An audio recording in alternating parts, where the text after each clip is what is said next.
विवाह के पहले ही धर्म से युक्त हो जाती है वह शूद्र के समान समझी जाती है तथा जिसके पिता को ब्रह्म हत्या के पाप लगता है। इसलिए हे पुत्री, मैं तुमको स्वयं भेज रहा हूँ कि तुम स्वयं अपना वर ढूंढ लो, वृद्ध मंत्रियों के साथ सीधे जाओ और मेरी बात को मानो।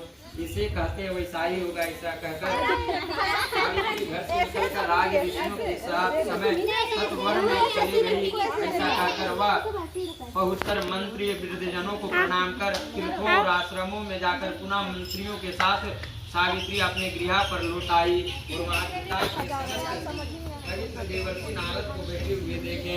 नारद को बैठे हुए देखकर नारद जी को प्रणाम कर मुस्कुराती हुई जिस कार्य के लिए वन में गई थी सारी कथाएं कहने लगी। सावित्री बोली, हे महेश देवर्षि नारद जी, अश्वदेश में धर्म नाम से विख्यात एक क्षत्रिय राजा है जो देवस अंधे हो गए हैं तथा बालक और उनकी माँ थी। इस समय में अवसर पाकर उनका राज्य पूर्ववेरी रुक्मिक नाम का एक संत महात्मा राजा ने उसे राज्य छीन लिया तथा यह धूम्रसेन छोटे बच्चे के साथ लिए हुए अपनी स्त्री के साथ जंगल की ओर चल दिए। वह पुत्र वन में बड़ा होकर धारदार के समान धूम्रसेन नाम से बलवान है, किंतु उसमें केवल एक दोष है। नारद की बात सुनकर राजकन्या सावित्री ने राजा से कहने लगी, राजा लोग किसी से एक बार कोई बात करते हैं, ब्राह्मण देवता एक ही बार बताते हैं और एक ही बार राजकन्या दी जाती है। ये तीनों कार्य एक ही बार किए जाते हैं, बारंबार नहीं। हो अथवा अल्प आयु हो, गुणवान हो अथवा निर्गुण हो, वर्ण को एक बार वर्ण कर लिया, दूसरे वर्ण को वर्ण नहीं करूंगी।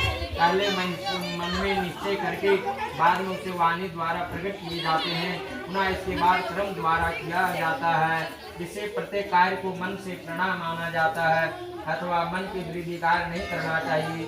नारद जी ने कहा, हे राजन, यदि को इष्ट हो तो अपनी पुत्री सावित्री के कन्यादान निर्भुत होकर साथ कर डालिए। ऐसा कहकर नारद जी आकाश मार्ग से पूर्व लोग चले गए। जिसके बाद राजा ने भी शुभ मुहूर्त समीपवादी वेदों के प्रंगामी ब्राह्मणों के द्वारा पुत्री सावित्री का विवाह संबंधित सभी कार्य से संपन्न किया और तोंगामी सावित्री भी मनोभिष उस सत्यवान पति को पाकर ऐसा प्रसन्न हुई। सावित्री और सत्यवान के कुछ समय व्याप्त हुए।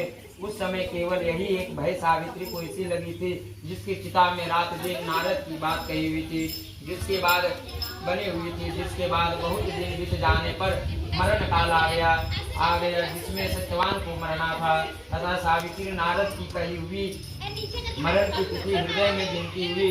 ज्येष्ठ मास के शुक्ल पक्ष द्वादशी तिथि को आज से सायंकाल में आज चौथे दिन मेरे पति को मरना चाहिए। यह सोचकर 3 रात्रि तक निहार कर व्रत करने का उपदेश रखा। आश्रमों में स्थित रूप में रहने लगी। जिसके बाद 3 रात्रि बीत जाने पर मरण काल तिथि के दिन स्नान करके देवताओं को तर्पण करने के बाद चारों दिन सावित्री ने सास ससुर को प्रणाम किया। जिसके बाद वह कुल्हाड़ी लेकर सत्यवान जंगल की ओर चल पड़े। तब कुछ बहुत दूर पति के पीछे पीछे सावित्री भी चलने लगी। वन में पहुंचकर सत्यवान जल्दी से फल पुष्प समाधि और सूखी लकड़ियों के इकट्ठे भार ले जाने के लिए बनाने लगा। लकड़ियों को काटते काटते उसके सिर में बेड़ा दुख देने लगा, जिससे उस कार्य को छोड़कर बट वृक्ष का शाखा का सहारा लेकर सावित्री से कहने लगे, हे सुंदरी, सिर की वेदांत मुझे बहुत